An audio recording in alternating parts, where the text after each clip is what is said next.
तो हमारा ये जो लेक्चर है जो हम स्टार्ट कर रहे हैं, this is on gravitational potential. और सुबह आज की पिछली क्लास में, आपके पिछले लेक्चर में हमने एक चीज सीखी थी कि ई से वी कैसे निकालते हैं।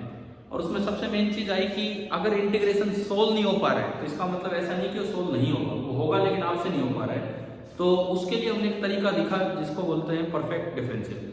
क्या वो बात समझ आ गई है? परफेक्ट डिफरेंशियल है ना। अब देखो ये एक्स टी वाई और वाई डी एक्स, ये तो एक स्पेशल बच्चा याद कर जाता है डी ऑफ एक्स वाई। और भी कुछ है तो मैंने आपको तरीका बता दिया है। और आप अगर अपनी वर्क एनर्जी पावर की कॉपी देखोगे तो उसमें मिलेंगे इसके एग्जाम्पल, ठीक है। क्लियर ना ये चीज? और एग्जाम्पल हो क्या उसके परफेक्ट डिफरेंशियल के? लो चलो एक और लेते हैं, फिर अगला काम करेंगे कि वी दिया हो तो उससे ई कैसे निकालें। देखिए एक और एग्जाम्पल लेते हैं उसी क्लास को, क्योंकि हम कंटिन्यू कर रहे हैं।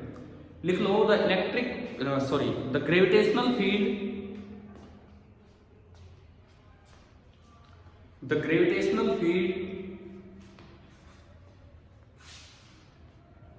at a position xyz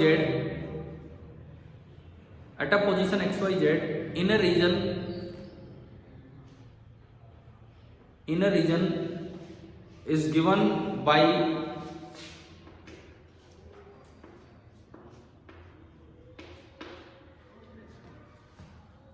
E vector बराबर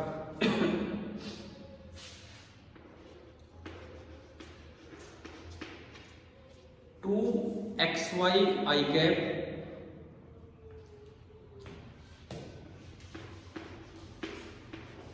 plus x square j cap, ये दिया। एक प्लेन में हम बात कर रहे हैं, बस एक प्लेन में, मैं स्पेस में नहीं जा रहा हूं। फाइंड द पोटेंशियल डिफरेंस, ऐसे लिखो, फाइंड द पोटेंशियल डिफरेंस। आ जाओ घर से आगे आ जाओ ना यार, यहाँ बैठ जाओ उस पर। अरे वहां अच्छा रहेगा यार, बीच में गैप एक, चल ठीक है बैठो आपके आगे। Find the potential difference between the positions A 1 2 -1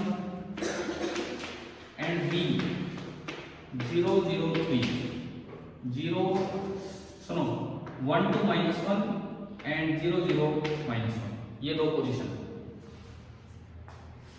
1 2 -1 and 0 0 -1। आपको पोटेंशियल डिफरेंस निकालना है। हर्षित सुबह की क्लास अटेंड की थी है ना, तो उसी को हम कंटिन्यू कर रहे हैं। और परफेक्ट डिफरेंशियल वाला एक एग्जांपल और ले रहे हैं। ये दिया है, इस बार जीरो लेवल नहीं दिया। क्यों नहीं दिया? क्या पोटेंशियल डिफरेंस जीरो लेवल पे डिपेंड करता है? नहीं करता। डिफरेंस चेंज ही नहीं होता दो चीजों का, अलग अलग पोटेंशियल चेंज हो सकता है। कीजिए, स्टार्ट कीजिए वैसे ही।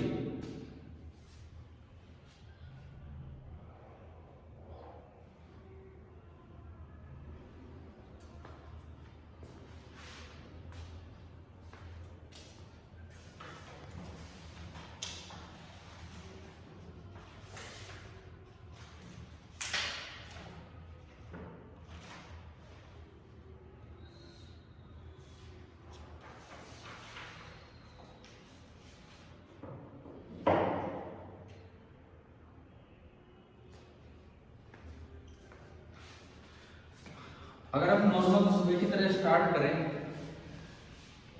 आपने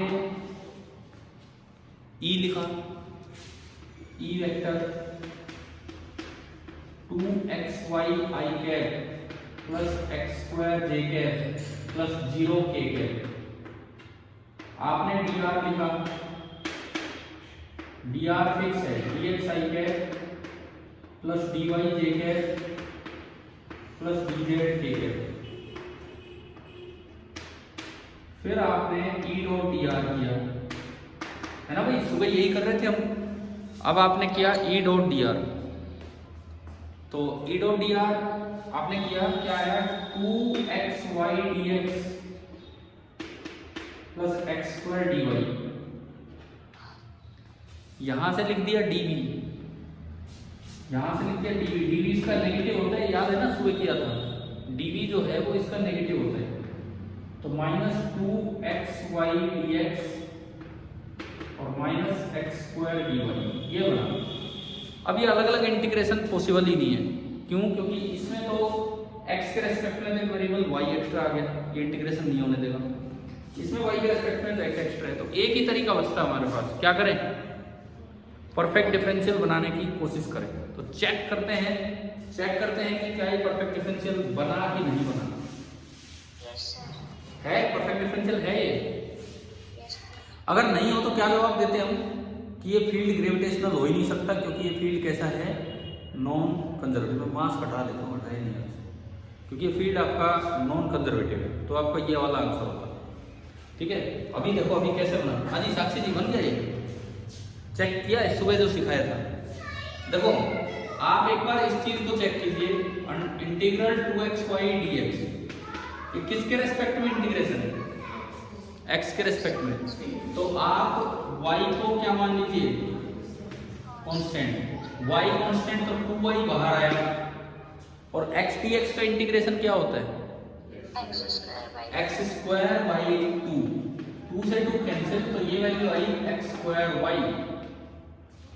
उसके बाद दूसरा लेते हैं x² dy, ये y के रेस्पेक्ट में, तो किसको कांस्टेंट मानना है? x को कांस्टेंट माना तो x² बाहर आया, और इंटीग्रल dy, और इंटीग्रल dy तो ओनली क्या होता है? y। इसके बाद हम यूं देखा करते थे कि क्या दोनों सेम आगे कि नहीं आगे ना। अगर ये दोनों सेम हैं तो इस चीज को, इसका डिफरेंशियल लिख सकते हैं। तो मैं इस dv को थोड़ा आगे बढ़ाऊं, तो dv is coming out to be minus d of x²y। समझ आया ना ये कैसे लिखा? अब इंटीग्रेशन बड़ा आसान है, integrating both the sides without limit. तो जो आपका v आया, v वो बना -x²y और plus some constant of integration. क्या यहां तक सभी को हर एक स्टेप क्लियर है? क्या क्या किया हमने? ठीक है, अब देखो, अब c निकालने का तरीका नहीं है हमारे पास। क्या इसने 0 लेवल दिया है? नहीं दिया, परंतु c निकालने की जरूरत भी नहीं है, क्योंकि मुझे एक जगह का पोटेंशियल नहीं बताना, मुझे दो जगहों का पोटेंशियल डिफरेंस बताना है। तो आप पहले VA निकाल लो, फिर VB निकाल लो, फिर जब VA माइनस VB करोगे तो C से C कैंसिल हो जाएगा। पहले मैं VA निकालूं, VA x की जगह 1 रखो और y की जगह 2, z रखने की जगह है नहीं उसमें। x की जगह 1 रखा और y की जगह 2, तो ये आया -2 + c। आया क्या? समझ आया कैसे लिखा? ठीक है, फिर आप VB निकालो, x की जगह 0, y की जगह भी 0, तो ये ओनली कितना आ गया? c। फिर आप VA माइनस VB अगर निकालते हो तो c से c कट जाएगा, और ओनली आंसर कितना आया? और मुझे यूनिट नहीं पता कि SI में थे कि किस में थे, क्योंकि कहीं भी सवाल में यूनिट का जिक्र नहीं हो रहा है, तो मैं यूनिट लिख के आ रहा हूं। तो बिना c के भी ये सोल्व हो गया, और इस तरह से पोटेंशियल डिफरेंस निकल गया। तो ये तो जस्ट एक बार एक रिवीजन पर्पज से था कि सुबह जो सिखाया वो आपको कितना आता है कितना नहीं। अब बताओ, क्या E से भी निकाल लोगे? ठीक है, चलते हैं। अब दूसरा काम क्या था इस रिलेशन में? अगर V दे रखा हो तो उससे क्या निकालना? E निकालना। अब वो सीखते हैं।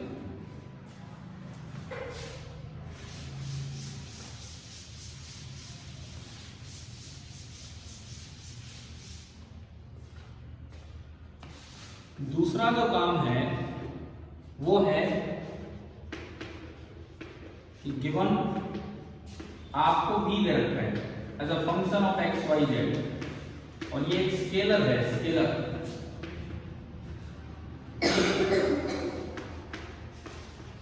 और आपको निकालना क्या है?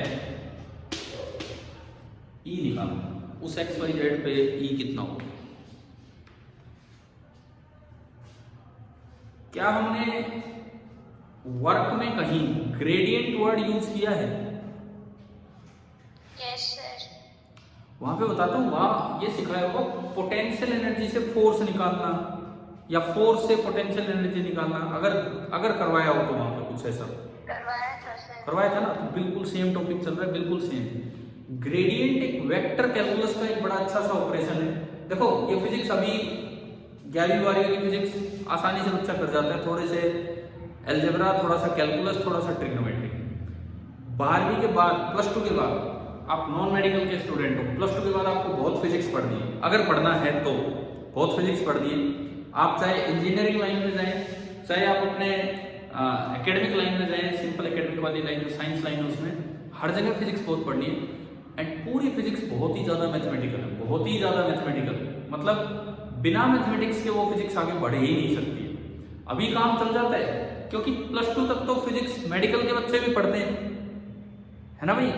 प्लस 2 तक तो वो बच्चे भी पढ़ते हैं जिनका मैथ्स से अब आगे लेना देना नहीं है, तो प्लस 2 तक तो इतना ही यूज मैथ्स का करवाया जाता है। लेकिन आपका मैथ्स बहुत स्ट्रांग होना चाहिए अगर आपको आगे, मैं आपके फ्यूचर के लिए आपको बता रहा हूँ, अगर आपको आगे अच्छी फिजिक्स आप कमांड में चाहते हो तो वहां पे मैं आपको बताऊं तो एक वेक्टर कैलकुलस का एक पार्ट है जो यहाँ हम यूज कर रहे हैं, ग्रेडियंट। आप में से कुछ बच्चों को ग्रेडियंट कैलकुलेट करना आता है कि नहीं आता है अभी, ये बताओ मुझे पहले।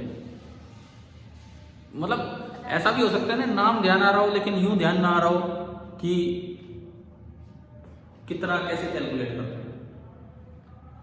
ग्रेडियंट कैलकुलेट करना किस किस को आता है, मैं यहां पूछता हूं पहले। अर्षित आता है? ध्यान नहीं आ रहा। आपको आता है? साक्षी नहीं आ रहा। वर्क में यूज नहीं किया? वर्क में किया था ना, लेकिन ध्यान नहीं आ रहा। मैं अगर इन पार्टिसिपेंट्स की बात करूं, हिमांशु, शेखावत, अनीस, भावना, खुशी, मनीष कुमार, पूजा। चलो मैं खुशी आपसे पूछता हूं। खुशी एक बार रिप्लाई देना, क्या ग्रेडियंट कैलकुलेट करना आता है? नहीं बता रहे, कोई नहीं। पूजा आपको ध्यान है कैसे कैलकुलेट करते थे ग्रेडियंट? थोड़ा थोड़ा। तो अब मैं आपको एक अच्छे तरीके से एक बार इस चीज को आगे बढ़ाने से पहले कुछ और सिखा रहा हूं, उस पर ध्यान दो। और मैं इसीलिए कह रहा हूं कि आप नॉन मेडिकल के छात्र हैं तो आपको ये चीजें भूलनी नहीं है। सुनो, 3 ऑपरेशन होते हैं, आएंगे हम इस पे, अभी आएंगे। 3 ऑपरेशन अच्छे से आ गया ध्यान? ठीक है। अब सुनो, हो सकता है इतना पहले ना बताया हो, इधर सुनिए। वेक्टर में भी कैलकुलस मतलब डिफरेंशिएशन, इंटीग्रेशन, इसके 3 ऑपरेशन होते हैं। इनको भूलना मतलब आगे, अब जो मैं बता रहा हूं, पता नहीं फिजिक्स में कहां कौन सा पार्ट यूज है। एक को बोलते हैं ग्रेडियंट ऑपरेशन, एक ऑपरेशन को बोलते हैं डाइवर्जेंस ऑपरेशन, और एक ऑपरेशन को बोलते हैं curl operation. Gradient, divergence, curl, ये 3 ऑपरेशन है। सिंबल भी तीनों के स्पेशल है, मैं बताता हूं। अभी एक सिंबल था जिसको हमने कभी पीछे नाम दिया होगा। साक्षी जी क्या नाम है इस सिंबल का? हाँ जी अर्षित क्या नाम है?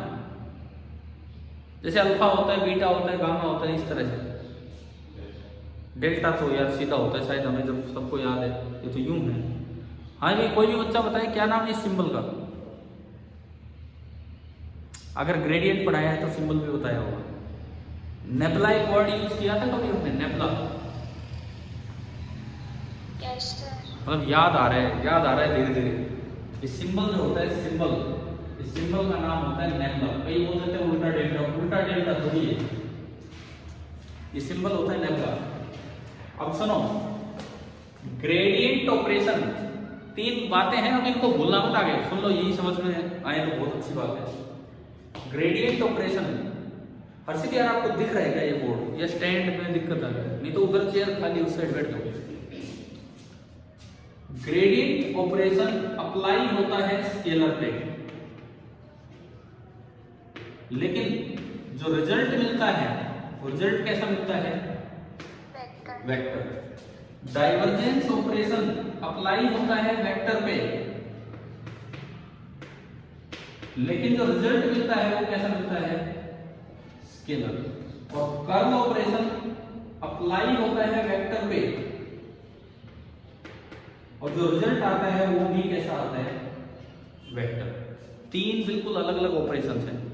एक अप्लाई हो रहा है स्केलर पे, दो अप्लाई हो रहे हैं वेक्टर पे। जो स्केलर पे अप्लाई हो रहा है वो रिजल्ट वेक्टर दे रहे हैं, और ये दोनों एक स्केलर दे रहे हैं और एक वेक्टर। अब मैं सिंबल की बात करूं, ग्रेडियंट का सिंबल होता है कि जैसे ये और इसके आगे बस आप स्केलर लिख लो, और ये जो आएगा ये एक वेक्टर आएगा। ये कोई स्केलर है, जैसे पोटेंशियल एनर्जी होगी।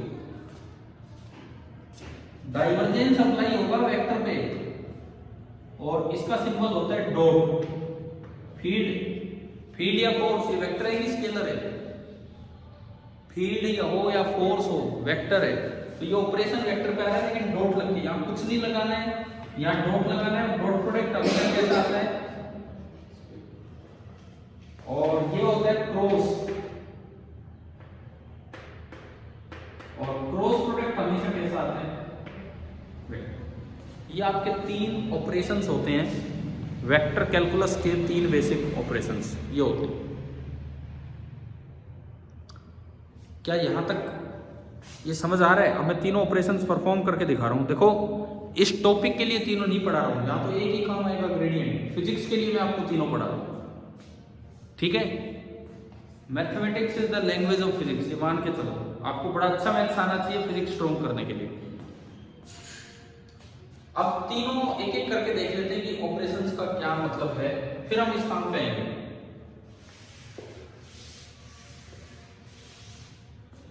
सबसे पहले मैं ग्रेडियंट ऑपरेशन आपको बताता हूं कैसे करना होता है।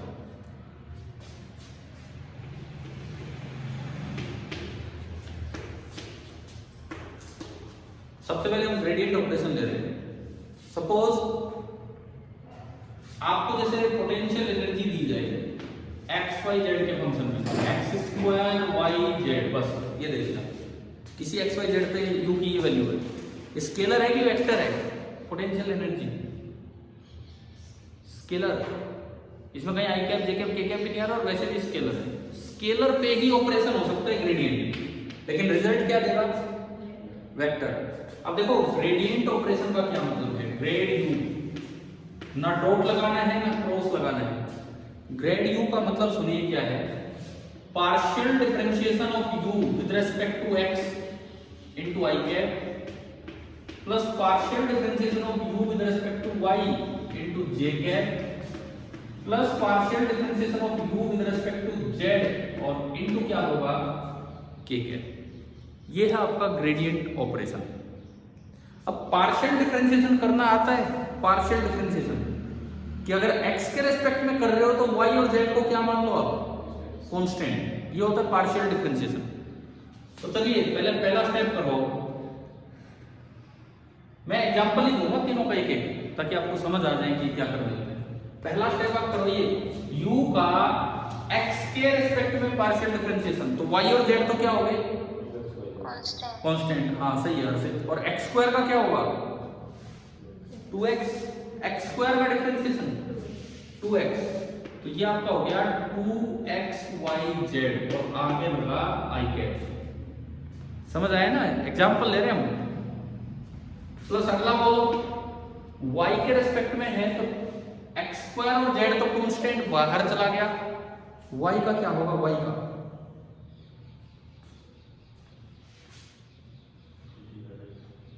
dy बाई dy 1 हो जाएगा, y का डिफरेंशिएशन y के रेस्पेक्ट में 1 हो जाएगा, तो ओनली क्या बचाएगी?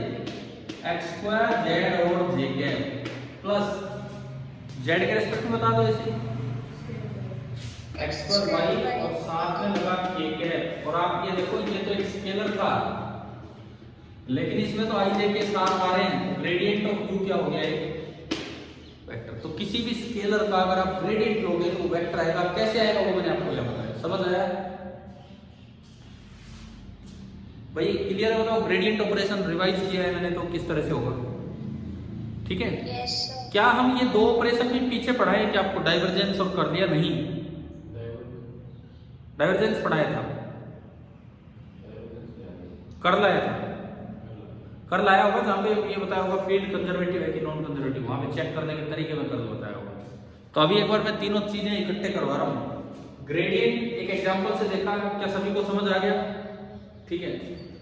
दूसरा एग्जांपल मैं ले रहा हूं डाइवर्जेंस का। आप कॉपी में अगर ऐसे लिखते हो तो उसके बाद लिख दो एग्जांपल्स, फिर 1 2 एंड 3।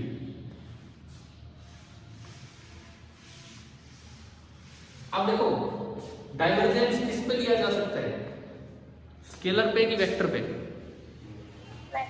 वेक्टर पे। तो ई मेरे पास एक वेक्टर है,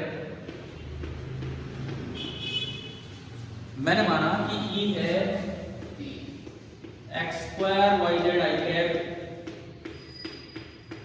plus 2y J cap plus 3 K cap. माना मैंने कि ये है, रैंडम एग्जांपल में ले रहा हूं कोई भी, तो ये हमने ई मान लिया। अब देखो डाइवर्जेंस होता है डेल डॉट। डॉट का मतलब क्या, आंसर में आई कैप जे कैप के कैप आना चाहिए कि नहीं आना चाहिए? नहीं आना चाहिए, बिल्कुल स्केलर आना चाहिए।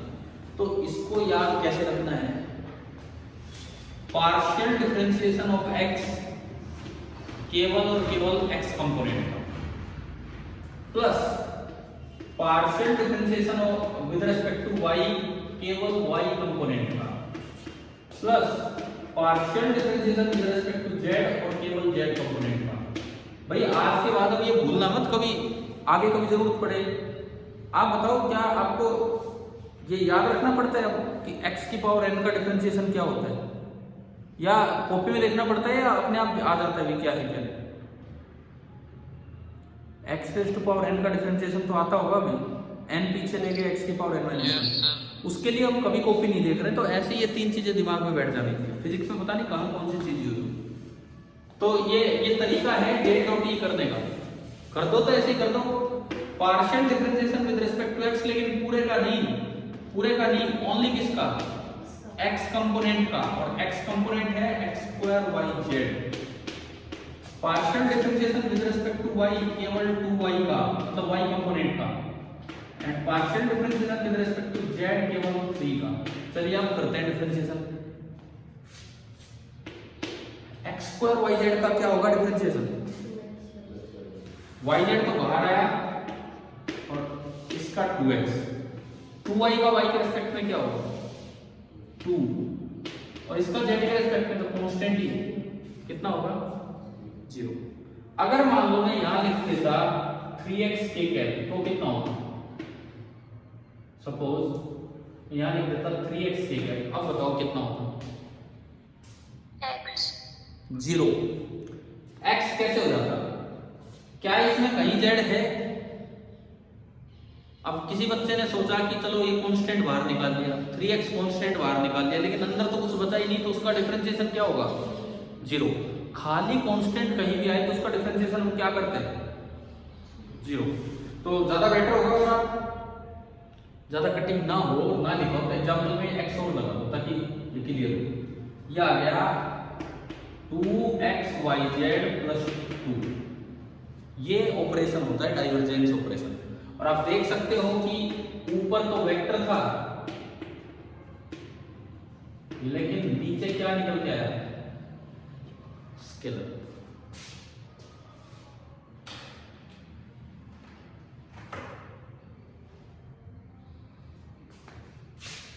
क्या समझ आ गया डाइवर्जेंस ऑपरेशन? तीसरा एग्जांपल, तीसरा किसका ले, कर्ल का, वेक्टर पे ही होगा,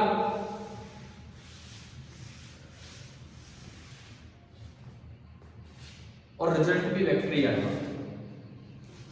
ये 1 के बाद 2 था और अब आया आपका थर्ड, वेक्टर पे होगा और रिजल्ट भी वेक्टर ही आएगा। तो आपको कर्ल निकालना है, कर्ल।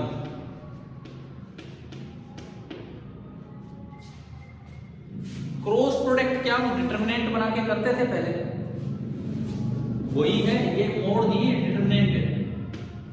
अब सुनो, पहली रो में I cap J cap and K cap,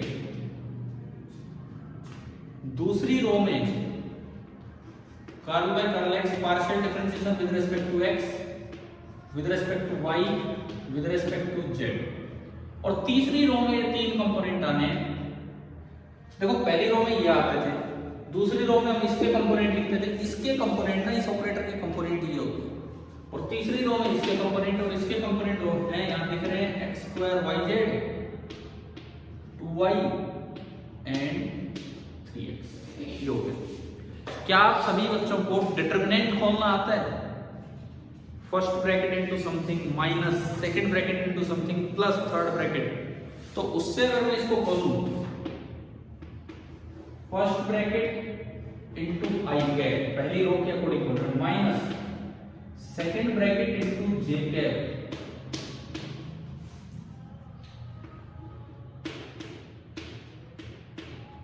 plus third bracket into k cap, ये है।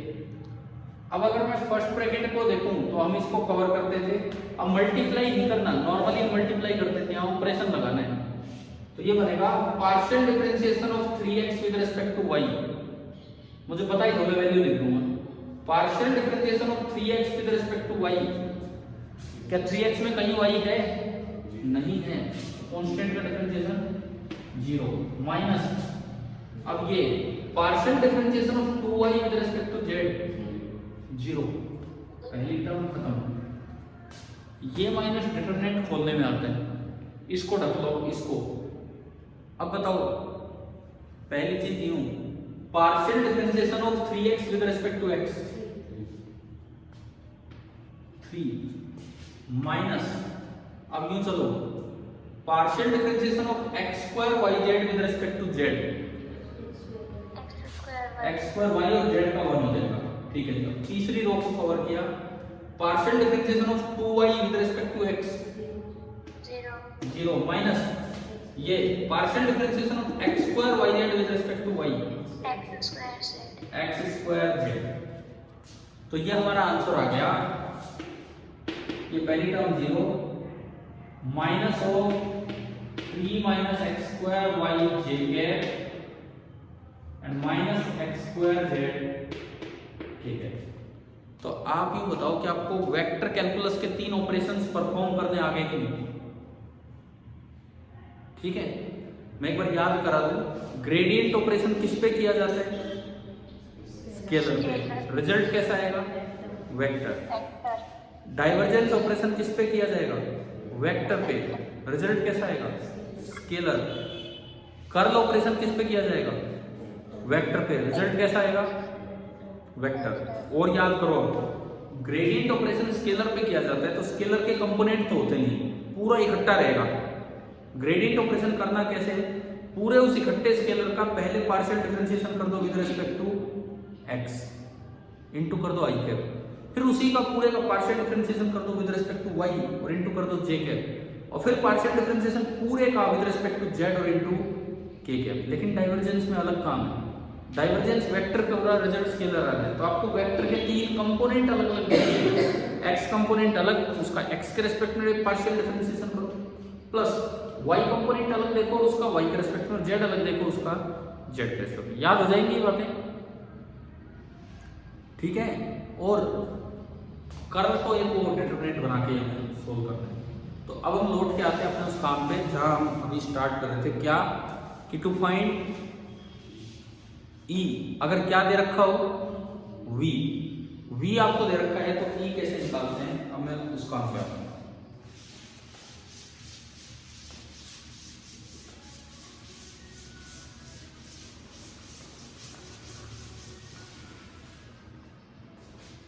तो इसके लिए एक रिजल्ट हमें याद रखना होगा। आपने सुबह रिजल्ट पढ़ा था पिछले लेक्चर में कि dd is equal to minus of E dot dr। Vector calculus कहता है कि इसी रिजल्ट से अगर आपको E लिखना हो तो आप dv by dr नहीं लिख सकते, सीधा माइनस dv by dr नहीं लिख सकते, क्योंकि इसमें डॉट प्रोडक्ट भी आ रहा है। तो ये ऑपरेशन जब उल्टा किया जाता है तो ये बनता है नेगेटिव माइनस, तो ये है वही है। ये बताओ कौन सा ऑपरेशन उन 3 में से, कौन सा? ग्रेडियंट, क्योंकि स्केलर पे हो भी कौन सा सकता है भाई, v एक स्केलर है और स्केलर पे तो उन 3 में से एक ही ऑपरेशन था, कौन सा था? ग्रेडियंट। यानी कि एक रिजल्ट हमारे पास है कि E vector, this is negative gradient of V, E vector is negative gradient of V। ये रिजल्ट है हमारे पास, और ग्रेडियंट निकालना अभी सीख लिया हमने, ठीक है। ग्रेडियंट निकालना तो आता है, तो ये तो एक आसान सा काम हो गया हमारे लिए कि कभी भी ई कैलकुलेट कर लो। जैसे एक सवाल लें, एक काम करो, उल्टा चलते हैं, उल्टा। आपने अपने कॉपी में पीछे वो सवाल किए जिनमें आपने वी दे के क्या निकाला था, ई, उन्हीं को उल्टा करके देखते हैं। लो कोई एक्सप्रेशन लो, कोई वी का कोई भी एक्सप्रेशन जो भी लास्ट से लास्ट क्वेश्चन में हमारा आया हो, v का कोई भी एक्सप्रेशन, जैसे v का एक्सप्रेशन है -xy। सपोज आपको ये दे रखा है कि v at position x, y, z is -xy plus some v0, ये दे दिया, where v0 is a constant, ये आपको बता दिया। इस तरह का कुछ नहीं दिया। Find E at position 101, unit में नहीं ले रहा हूँ, चाहे ऐसा ही हो जैसे कोई हो। E आपको निकालना है एट पोजीशन 101, कीजिए अभी।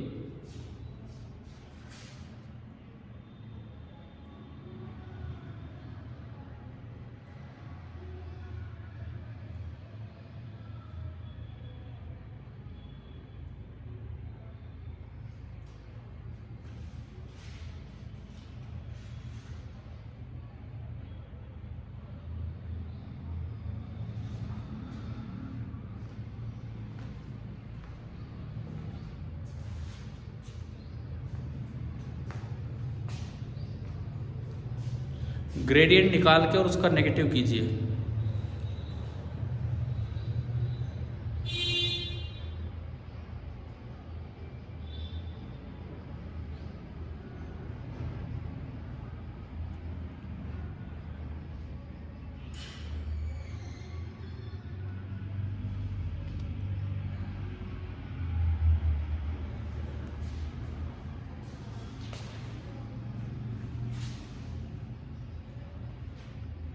हो गया क्या बताइए?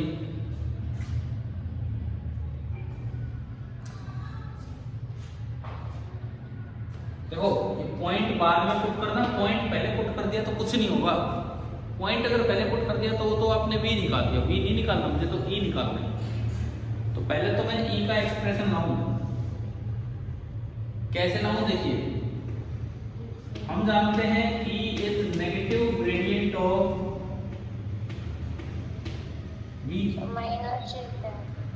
तो आप इसको लिख सकते हैं minus of partial differentiation of complete v with respect to x, gradient ऐसे निकलता है, plus partial differentiation of complete v with respect to y and plus partial differentiation of complete v with respect to z। अगर मैं इनके तीन component अलग अलग लिखना चाहूँ तो इन तीनों को अगर मैं कंपेयर करूं तो जो e का x कंपोनेंट आ रहा है वो आ रहा है negative of partial differentiation of v with respect to x। e का जो y कंपोनेंट आ रहा है this is negative of partial differentiation of v with respect to y and e का जो z कंपोनेंट आ रहा है that is negative of partial differentiation of v with respect to z। ये आए आपके तीन कंपोनेंट, ठीक है।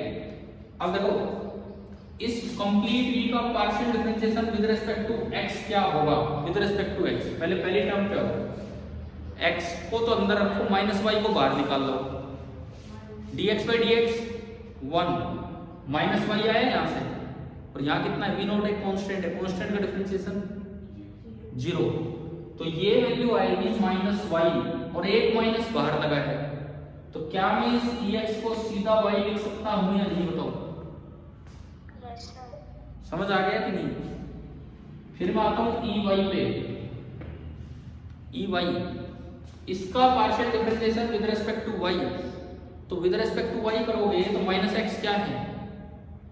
कांस्टेंट बाहर आया, और dy by dy 1, तो ये तो -x बचा, और v0 का डिफरेंशिएशन 0 है ना, तो ये ओनली क्या आ गया आपका -x।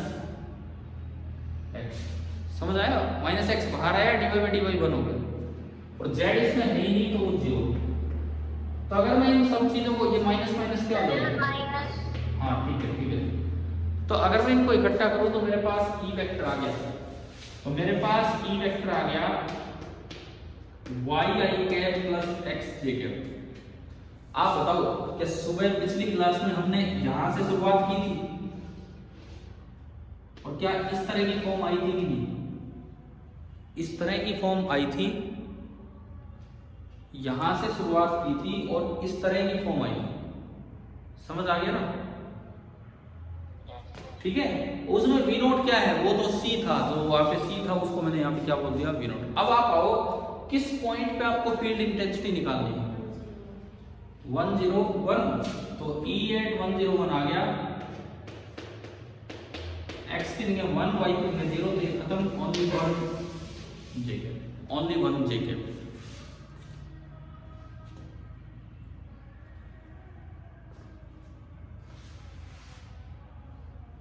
क्या समझ आ गया यहाँ तक? ठीक है। अभी एक बच्ची ने एंट्री ली है, तमन्ना डॉटर ऑफ राजकुमार। कौन है? क्योंकि मैं जानता नहीं इसीलिए पूछ रहा हूँ, और कोई बात नहीं, मना थोड़ी मैं करूँगा। एक बच्चे ने वही एंट्री ली है, तमन्ना डॉटर ऑफ राजकुमार। कौन है आप बता दो अपने आप ही। अच्छा ठीक है, कोई नहीं यार, ऐसी कोई बात नहीं, क्लास अटेंड कर रहे कर लो, बस मैं तो पूछना चाह रहा था कौन हो आप, और कुछ नहीं। चलें, ये बताओ ई से बी, बी से ई, क्या ये कैलकुलेशन अपनी समझ में आ गई है कि नहीं ढंग से? ठीक है,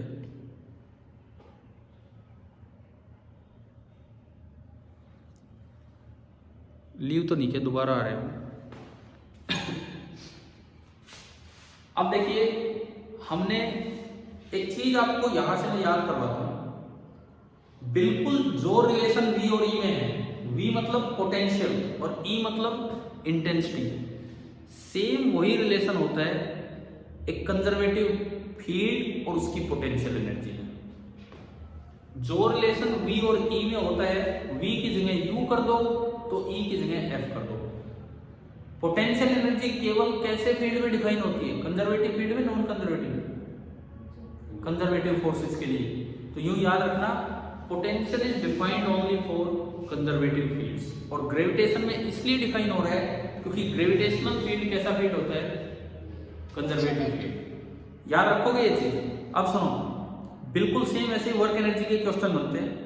अगर आपको F दे रखा हो, कंजर्वेटिव फोर्स दे रखा हो, और उसकी पोटेंशियल एनर्जी निकालनी हो, तो आज बताओ, आपने पिछली क्लास में E से V कैसे निकाला था? E दे रखा है तो आपने dV लिखा, E लिखा, dr लिखा, उनका डॉट किया और फिर उसका नेगेटिव करके क्या कर दिया? dV। सिमिलरली अगर किसी क्वेश्चन में F दे रखा हो, कंजर्वेटिव फोर्स, और उसकी पोटेंशियल एनर्जी पूछी जाए, तो आपको करना क्या है? F वेक्टर लिखना, dr सेम लिखना, F डॉट dr करना, फिर du लिखना उसका नेगेटिव, और फिर इंटीग्रेशन कर देना विदाउट लिमिट, और फिर जीरो लेवल से वो कांस्टेंट ऑफ इंटीग्रेशन आ जाएगा। तो जिस तरीके से आप E से V निकालते हैं, बिल्कुल उसी तरीके से आप F से क्या निकालेंगे? U। अरे ये बात याद हो रही है कि नहीं? जिस तरीके से आप फील्ड इंटेंसिटी से पोटेंशियल निकालते हैं, बिल्कुल उसी तरीके से कंजर्वेटिव फोर्स से उसकी कोरस्पोंडिंग पोटेंशियल एनर्जी निकलेगी। ठीक है। दूसरी बात, उल्टा घुमाए, आपको V दे रखा था और आपने E निकाल दिया, V दे रखा था आपने E निकाल दिया, कैसे? ग्रेडियंट लेके, नेगेटिव ग्रेडियंट। सिमिलरली अगर आपको U दे रखा हो, पोटेंशियल एनर्जी, तो आप फोर्स निकाल सकते हो, conservative force, F is negative gradient of U। क्या ये वाली चीज हमने वर्क एनर्जी में यूज की है? यही तो यूज करवाया होगा, और कहीं थोड़ी यूज करवाया होगा मैंने वर्क एनर्जी में। तो ये टॉपिक जो पिछली क्लास में और इस आधी क्लास में हुआ, ये लगभग वही है जो आपने वर्क एनर्जी में पढ़ रखा था, बिल्कुल सेम है। तो ये कैलकुलेशंस आ गई। अच्छा, E के बहुत से फॉर्मूले हम इन ऑफलाइन क्लासेस में अपना अटेंड कर चुके हैं। E के बहुत से फॉर्मूले जब स्कूल में आप लोग पढ़ रहे थे, पॉइंट मास का E, पॉइंट मास का E, इसमें कुछ लिखा है, मुझे पता नहीं क्या लिखा, फिर पास जाकर देखा तो लो बैटरी लिखा है। ठीक है, पॉइंट मास का E आप देख पाए हैं। उसके बाद आपने रिंग का E देखा, डिस्क का E देखा, लोंग वायर का E देखा, सेल का E देखा और सॉलिड स्फीयर का E देखा। क्या ये ई के एक्सप्रेशन आप कुछ दिन पहले याद कर चुके हैं जो हमने ऑनलाइन ली थी क्लासेस उनमें? याद मैं पूछ नहीं रहा, मतलब ये कर चुके ना हम ये वाला टॉपिक, ये तो बताओ। सर उस दिन आपने कुछ क्वेश्चंस दिए थे। कब दिए थे? वो ग्रेविटेशन की क्लास में। Yes sir. और मुझे लगता है काफी कम दिए थे, थोड़े छोटे। Yes sir. अब मुझे भी तो सच में तो याद तो नहीं है, लेकिन अब याद आ रहा है कि हर एक टॉपिक के साथ थोड़ा सा लिंक करके दिया था कि ये आप घर से करना, ये आप घर से करना। चलो यार वो तो फिर हम, आपको पता होगा 14 तारीख से स्कूल खुल रहे हैं जैसा कि सुनने में आया। 10th और 12th के सर। अरे 11th और 12th के भी खुल जाएंगे 14 तारीख से। तो ये तो अब ये जो काम है ये तो हम उस दिन डिस्कस करते हैं, क्योंकि अब तो याद भी नहीं क्या दे रखे क्या नहीं। हम पहले चैप्टर अपना पूरा कर देते हैं इन 2-3 दिनों में, तब तक ठीक है। तो अगली चीज जो हम ले रहे हैं, gravitational potential due to various mass distributions. Next heading आप ये डालिए, gravitational potential due to various mass distributions.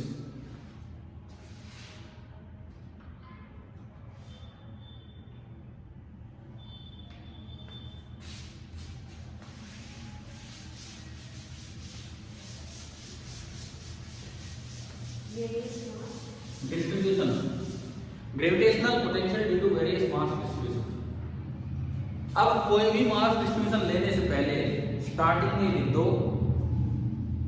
कि zero level is taken at infinity, क्योंकि ये फॉर्मूले तभी हैं। और क्या मैंने पीछे 1-2 क्लास में आपको ये सिखा दिया कि अगर और कहीं जीरो लेवल हो तो कैसे पोटेंशियल बताएंगे, पहले इंफिनिटी वाले को मान के और फिर शिफ्ट करके, ऐड करके कुछ या सब्ट्रैक्ट करके, है ना, याद है ना वो चीजें, ठीक है। तो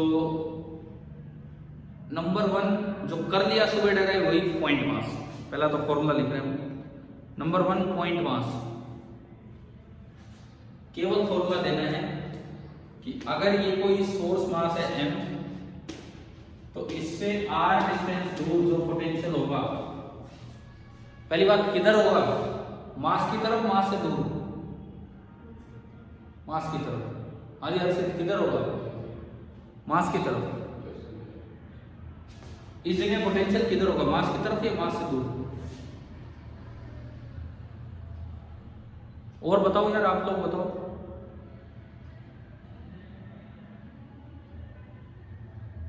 इस जगह पोटेंशियल किधर होगा, मास की तरफ, मास से दूर?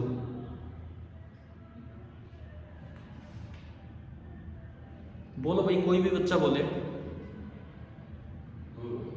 दूर। अब यहाँ 2 बच्चे बैठे मेरे सामने, एक ने जवाब दिया मास की तरफ होगा और एक ने बाद में जवाब दिया मास से दूर होगा। आप लोगों का क्या विचार है भाई? मास की तरफ। मास की तरफ। ये विचार से मुझे याद है, एक बार ना कॉलेज में एक प्ले कर रहे थे, प्ले। कैसा प्ले में उसका वो पता नहीं कौन सा कंपटीशन था, उसका नाम भूल गया। उसमें ये था कि आप पर्ची निकालो, उस पर एक शीर्षक आएगा, टाइटल, आधा घंटा आपको दिया जाएगा। आपकी टीम की एंट्री थी भाई, ये 6 लोग हैं इसमें।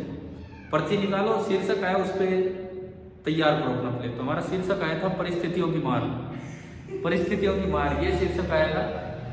तो उसमें मैं क्या बना था उस समय, एक सन्यासी बना था, लेकिन जिस पे परिस्थितियों की मार हुई थी। तो और जो शुरू में कभी राजा हुआ करता था और आज वो सन्यासी है। तो जब वो प्ले 5 मिनट का ही था, 5 मिनट में फिनिश करना था, तो वो जब प्ले खत्म किया, तो क्योंकि मैं सन्यासी था तो लास्ट में मैं भाषण दे रहा था। उन 5 में से 2 मिनट वो भाषण ही चलता रहा आखिर का। तो मैंने लास्ट में वहाँ सामने जो बच्चे ही थे, कॉलेज के बच्चे थे, कुछ टीचर हो गए, पता नहीं, मुझे ध्यान नहीं है। तो मैंने लास्ट में उनसे पूछा, तो लोगों आपका क्या विचार है? तो सामने से ऐसी गालियाँ आनी स्टार्ट हो गई थी। अरे बोले बंद करो, कि कोई आज स्टेज पे चढ़ा दिया, ये वो। तो विचार तो मैं पूछना दीजिए। अब आप लोग बताओ, मैं 3 लोगों के विचार समझ चुका हूँ। एक कोई दूर बता रहा है, एक कोई पास, एक कोई दूर। अरे भाई ये बताओ, पोटेंशियल स्केलर है कि वेक्टर है? हैं? तो आप उसकी डायरेक्शन में आपसे पूछो आपका मास किधर है, बोले ईस्ट की तरफ है, वेस्ट की, ऐसे बताओगे क्या है? मास कितना है ये बताया जाता है, किधर है थोड़ी बताते हैं। तो ऐसे ही ये क्वेश्चन भी गलत था और जवाब देना तो उससे बड़ी नॉनसेंस है, ठीक है। पोटेंशियल की कोई डायरेक्शन नहीं होती, ठीक है ना, ध्यान रखना ये चीज। केवल और केवल इसका v होगा और जिसका फॉर्मूला हमने पढ़ा माइनस gm अपॉन r। क्या ये पीछे हम कर चुके? अच्छा, मैंने उस समय इसका ग्राफ नहीं बताया होगा, बता देता हूं। ये नेगेटिव है तो नीचे बनेगा ग्राफ, ऊपर नहीं बनेगा, क्योंकि माइनस डायरेक्शन के लिए नहीं है, इसके मैग्नीट्यूड में शामिल है। और ये ग्राफ ऐसा बनेगा। मैं सारे ग्राफ नहीं बनवा रहा हूँ, लेकिन ये वहां रह गया था तो इसलिए आपको यहाँ ग्राफ बना के बता रहा हूँ कि ग्राफ किधर बनेगा। तो ग्राफ इधर बनेगा और ऐसा बनेगा,